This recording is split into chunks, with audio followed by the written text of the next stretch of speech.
একটা হলো ইসলামের পক্ষে শক্তি আর একটা জাতীয়তাবাদ শক্তি। আমরা ইসলামী পক্ষের শক্তি বাংলাদেশে 92% মুসলমানের দেশে 54 বছর পরে একটা সুযোগ আসছে, যেটা ইতিহাস হয়নি বাংলাদেশে। অতীত ইতিহাসে আমাদের মহতারাম ওস্তাদ বললেন একতা, ঐক্য। আমাদের যদিও হাকিকি ঐক্য ছিল, এলমান ঐক্য ছিল, আমলার ঐক্য ছিল, মানে শরীয়ত আমলের ব্যাপারে ঐক্য ছিল, কিন্তু আমাদের দেশ পরিচালনার ক্ষেত্রে ব্যক্তি চিন্তার মতো পার্থক্য থাকার কারণে আমরা একে অপরের থেকে অনেক দূরে ছিলাম। আলহামদুলিল্লাহ বাংলাদেশে যার যার চিন্তাকে তার তার কাছে রেখে ইসলাম দেশ মানবতার পক্ষে আজকে 8টা দল একসাথে হয়েছে। এক বাক্স নীতিতে নির্বাচন হবে ইনশাআল্লাহ, এবং এতে বাংলাদেশের উল্লেখযোগ্য ইসলামী দলগুলো একসাথে হয়েছে। এখন আমাদের একটাই দায়িত্ব, অতীতের নির্বাচন কি হয়েছে, কখন হয়েছে, কিভাবে হয়েছে এটা সবাই জানি। দিনের ভোট রাতে হওয়া, বেশি শক্তির ব্যবহার, কালো টাকার ছড়াছড়ি, আমরা আশা করি এবার আমরা কোনোটাই হতে দেব না। কি বলেন? আমি তো এতটুকু বলতে পারি ইনশাআল্লাহ, কেউ যদি ভোট কেন্দ্র দখল করতে আসে হয়তো মরবো, নয়তো বিজয় ছিনে আনবো। ভোট কেন্দ্র দখল করার কোনো সুযোগ নেই। আমাদের এখন একটা কাজ, ওলামায়ে কেরাম যারা আছেন বাংলাদেশে, আল্লাহ তাআলা যেমন ওলামায়ে কেরামকে উম্মতে মুহাম্মাদের রাহবার বানিয়েছেন, বাংলাদেশের এই 99-92% মুসলমানের দেশে এখনো মানুষ ইসলামকে ভালোবাসে, এখনো মানুষ ওলামায়ে কেরামকে ভালোবাসে, এখনো মানুষ ওলামায়ে কেরামকে শ্রদ্ধা করে। আমরা ওলামায়ে কেরাম এখন যদি আওয়াজ শুরু করি, ইসলামের পক্ষের আওয়াজ, আমরা যদি ওলামায়ে কেরাম একটু সবাইকে বলি, 10 জন সাধারণ মানুষ বললে যতটুকু ফায়দা হবে, একজন আলেম বললে তার থেকে বেশি ফায়দা হবে। আমরা 20 জন মানুষ মিলে একজন ভোটারের কাছে যেতে পারি, 20 জন মানুষের কাছে গেলেও আমরা 20 জন মিলে 20 জনের কাছে গেলে যতটুকু ফায়দা হবে, একজন ইমাম সাহেবের মসজিদে একটা খুতবায় তার থেকে বেশি ফায়দা হবে। এজন্য আমি চাই ওলামায়ে কেরাম, আমাদের এখন হাল ধরার সময় আসছে। আমরা ওলামায়ে কেরাম মনে করি নেতৃত্ব বুঝে আমার দেওয়া দরকার না, রাজনীতি আমি করব না, রাজনীতি আমি আপনি করবো না, এই চিন্তা, আমরা এই চিন্তা চেতনা নিয়ে আছি। আমার দায়িত্ব মসজিদে বুখারী পড়ানো, আমার দায়িত্ব মাদ্রাসায় হাদিস পড়ানো, আমার দায়িত্ব মাদ্রাসার মধ্যে বুখারী পড়ানো, মসজিদে ইমামতি করা, এতটুকু আমার দায়িত্ব। আসলে কি এতটুকু ওয়ারাসাতুল আম্বিয়া দায়িত্ব শেষ? রাসূল আরবি সাল্লাল্লাহু আলাইহি ওয়াসাল্লাম মসজিদে ছিলেন না? বিচারপতির আসনে বিচারপতি ছিলেন, রাজার আসনে রাজাও ছিলেন মদিনার। রাসূল আরবি যুদ্ধের ময়দানে যোদ্ধাও ছিলেন। আমরা ওলামায়ে কেরাম যদি এগিয়ে আসি, আগামীর বাংলাদেশে প্রত্যেকটা এলাকার মেম্বার, চেয়ারম্যান, এমপি, মন্ত্রী হবে ওলামায়ে কেরাম। ওলামায়ে কেরামের থেকে কে বেশি হক বান্দার বুঝে, কে বান্দার হক বেশি পৌঁছে দিতে পারে, যার সিনার মধ্যে আল্লাহর ভয়, রাসূলের মহব্বত আছে, তার থেকে বেশি বান্দার হক কে বুঝে, কে পৌঁছে দিতে পারে? আমরা ওলামায়ে কেরামের থেকে বেশি বান্দার হক পৌঁছে কে বেশি দিতে পারবে?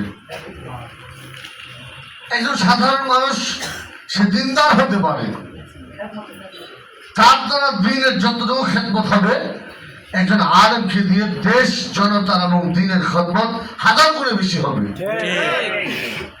এই জন্য তো ওলামায়ে কেরামের ঘুম তো আমর নাসের আবাদত থেকে বেশি উত্তম, কারণ সে যে ঘুমাইছে সেটাও সুন্নত তরিকায় দোয়া পড়ে উঠবে, তো আবার দোয়া পড়ে উঠবে, আবার সুন্নত তরিকায় ওযু ইস্তেঞ্জা সারবে। এই জন্য আমরা ওলামায়ে কেরামের কাছে আবেদন করতেছি, অতীতের সময়গুলো কেমন ছিল, কি ছিল আপনারা দেখেছেন। আমরা চাই এবারের বাংলাদেশ যেন ইসলামের বাংলাদেশ হয়, এবারের সংসদ যেন ইসলামের সংসদ হয়। আরেকটা কথা ওলামায়ে কেরামকে বলবো, সময় লম্বা হয়ে যাচ্ছে, শুধু কথাটা এই জন্য বলা, অনেকে আমাদের মুসল্লি যারা আছেন বা আমাদের পরিচিত বন্ধু বান্ধব যারা আছেন দুনিয়ামুখী, অনেকে এমন মনে করে যে ইসলাম আসলেই বুঝি কি যেন হয়ে যাবে, কি যেন তারা করবে। তাদের মধ্যে একটা ধারণা, ইসলাম আসলেই বুঝি আমাকে জবরদস্তি করে মসজিদে নিয়ে যাবে, ইসলাম আসলে আমার মেয়েকে, আমার বোনকে, আমার স্ত্রীকে ঘরের মধ্যে আবদ্ধ করবে, জেলখানা বানায় ফেলবে ঘরটাকে। এটা অনেকে মনে করে। আপনারা এই কথাটা স্পষ্ট করেন যে ইসলাম তো কারোর উপর চাপায় দেওয়ার জন্য আসেনি। যদি ভারতবর্ষে যে মুসলমান শাসন করেছে শত শত বছর, যদি মুসলমান বাদশারা, মুসলমান রাজারা হিন্দুদের উপর ইসলাম চাপায় দিত, তো ভারত উপমহাদেশে একজন হিন্দু খুঁজে পাওয়া যেত না। আমরা ইসলাম কারোর উপর চাপায় দিতে আসিনি। আমাদের দায়িত্ব জনগণের নিরাপত্তা দেওয়া, আমাদের দায়িত্ব জনগণের জান ও মালের হেফাজত করা, আমাদের দায়িত্ব একজন মেয়ে রাস্তায় বের হবে অন্য কোনো পুরুষ তাকানোর সাহস যেন করতে না পারে। আমাদের দায়িত্ব এটা নয় যে মেয়েকে ঘরে আবদ্ধ করে রাখা। দেশ পরিচালনাটাই এমন ভাবে হবে, মেয়েরাও ব্যবসা করবে, মেয়েরাও চাকরি করবে, তবে সেটা শালীন পোশাকে, শরীয়ত সম্মত পোশাকে করবে, সমস্যা কোথায়? যদি করতে হয়, যদি করতে চায়, পারিবারিক ভাবে যদি অনুমতি এমন থাকে, সেটাও যেন শালীন পোশাকে হয়। অশালীন পোশাকে চাকরি করে আমার যুবক ভাইয়ের চরিত্র যেন নষ্ট না করে। এই কথাটা বোঝায় দেন যে হাজারো পুলিশ, আর্মি, বিডিআর দিয়ে ইফতিজিং বন্ধ করার চেষ্টা করলে করা যাবে না। বিচার ব্যবস্থার পরিবর্তন চাই। একটা বিচার করেন না। আজকে আমার 13 বছরের বোনকে ধর্ষণ করেছে, একজন হিন্দু মানুষ, এই দুঃসাহসটা পেল কোথায়? তার বিচার হবে 15-20 বছর চলে যাবে বিচার আসতে আসতে। এতদিনে যিনি ধর্ষিত হয়েছেন তারও বৃদ্ধ বয়স হয়ে যাবে। যদি বাংলাদেশের আইনটা এমন হইতো যে যিনি ধর্ষণ করেছেন প্রমাণ হয়েছে, তাকে পল্টন ময়দানে ওপেন শাস্তি দেওয়া হবে, তাহলে আর কেউ ধর্ষণ করার সাহস করতো না, ইফতিজিং করার সাহস করতো না। আমরা চাই নীতির পরিবর্তন, আমরা নেতার পরিবর্তন চাই না, নীতির পরিবর্তন চাই। দেশের মানুষের অধিকার যেন আমরা ঘর পর্যন্ত পৌঁছে দিতে পারি। আমাদের খালেদ সাইফুল্লাহ সাহেব লক্ষ্মীপুরের কমলনগরে ঘরে ঘরে মানুষের ত্রাণ পৌঁছে দিয়ে আসছে। মানুষকে এতটুকু শুধু বোঝানোর চেষ্টা করেন, ইনশাআল্লাহ ইসলাম ক্ষমতায় আসলে, ওলামায়ে কেরাম ক্ষমতায় আসলে, আল্লাহওয়ালা ক্ষমতায় আসলে, বর্তমান সময়ের 8 দলীয় জোট যদি এই 8 দলীয় এই নির্বাচনে সমঝোতার এক বাক্সের নীতিতে যদি ক্ষমতায় আসবেন, ইনশাআল্লাহ আমাদের দেশের দুর্নীতি থাকবে না, সন্ত্রাসী থাকবে না, কোনো দোকানে চাঁদাবাজি হবে না, কোনো দোকানে চাঁদা চাইতে কেউ সাহস পাবে না ইনশাআল্লাহ।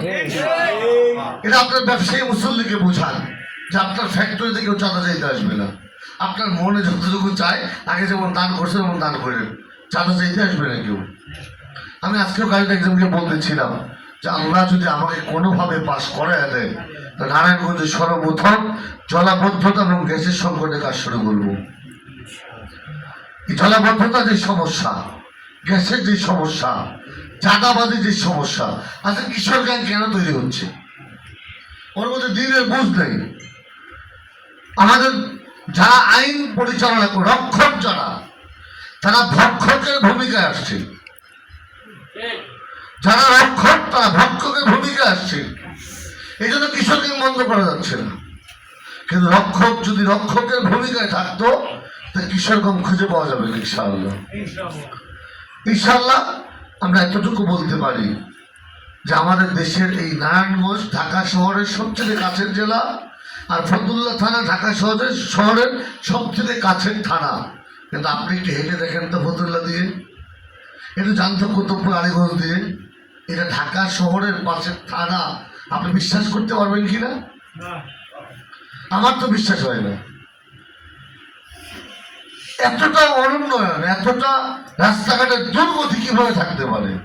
তাহলে এই 54 বছরে যারা এই ক্ষমতায় আসলো কি করলো দেশের? আমি কাউকে দোষারোপ করতেছি না। আমার কথা হলো বাংলাদেশে এক দলের কাছে আরেক দল নিরাপদ না, অথচ এমন হয় নিজের দলের কাছে নিজের কর্মী নিরাপদ নয়, নিজের দলের কাছে এক নেতার কাছে আরেক নেতা নিরাপদ নয় জানার জন্য। কিন্তু ইসলামী আন্দোলন সহ ইসলামী এই মনোভাবের যারা আজকে বাংলাদেশে নির্বাচনে আসছে, ইনশাআল্লাহ আমাদের কাছে সকল ধর্ম বর্ণ দল মত নির্বিশেষে সবাই নিরাপদ থাকবে ইনশাআল্লাহ। আপনাদের কাছে সর্বশেষ কথা, আপনার আগামী নির্বাচনের জন্য প্রস্তুতি গ্রহণ করেন। এখন আর মিষ্টি কথায় ঘরে বসে থেকে ওয়াজ নসিহত দিয়েই শুধু হবে না, কাজ করতে হবে। আমাদের মানুষকে এতটুকু জানান যে আপনি নিরাপদে ভোট দিতে পারবেন ইনশাআল্লাহ। আমরা আছি, আমরা প্রত্যেকটা সেন্টার পাহারা দিব। আমাদের পোলিং এজেন্ট যারা হবে প্রয়োজনে শাহাদাত বরণ করবে, কিন্তু একটা ভোট নষ্ট চুরি করতে দেওয়া হবে না পারবেন ইনশাআল্লাহ। সবাইকে ভোট, যারা ভোটার আছে তাদেরকে আশ্বস্ত করুন যে আপনারা ভোট দিবেন, ইসলামের পক্ষে ভোট তাদের। দেখেন না কি হয়, দেখলেন তো 54 বছর, সেই 71 থেকে 24 পর্যন্ত দেখলেন। একটা বার ইসলাম কেনে দেখেন, দুর্নীতির দুর্গন্ধ আর পাবেন না ইনশাআল্লাহ। এই জন্য আপনাদের কাছে আকুল আবেদন, ওলামায়ে কেরাম যারা আছেন আপনাদের পায়ে হাত দিতে বললে আমার কোনো আপত্তি নেই। যে হুজুর আমি ইসলামের পক্ষে বলবো, আমার পায়ে সরাসরি হাত দেন। আমি ইসলামের পক্ষে বলবো, দেশ রক্ষার পক্ষে বলবো, মানবতার পক্ষে বলবো, আমার পায়ে সরাসরি হাত দেন। আল্লাহর কসম করে হুজুরের সামনে বলতেছি, আমি পায়ে হাত দিতে দ্বিধা করবো না। তারপরেও ইসলাম দেশ মানবতার পক্ষে সকলে ঐক্যবদ্ধভাবে আল্লাহর দিন, আল্লাহর জমিনে বাস্তবায়নের জন্য আসুন সকলে মিলে মানুষের অধিকার রক্ষার জন্য, এই দেশটার উন্নয়নের জন্য আমরা সকলে মিলে এক হয়ে কাজ করি। আল্লাহ আমাদের তৌফিক দান করুন। আগামী নির্বাচনে, আগামী বাংলাদেশ ইসলামের বাংলাদেশ, আগামী নির্বাচনে যেন ইসলামের বিজয় হয়, এই দোয়া চেয়ে সমর্থন চেয়ে কাজের জন্য আপনাদেরকে আহ্বান করে আমি আমার বক্তব্য শেষ করছি। সুবহানাকাল্লাহুম্মা ওয়া বিহামদিকা আশহাদু আল্লা ইলাহা ইল্লা আনতা আস্তাগফিরুকা ওয়া আতুবু ইলাইক।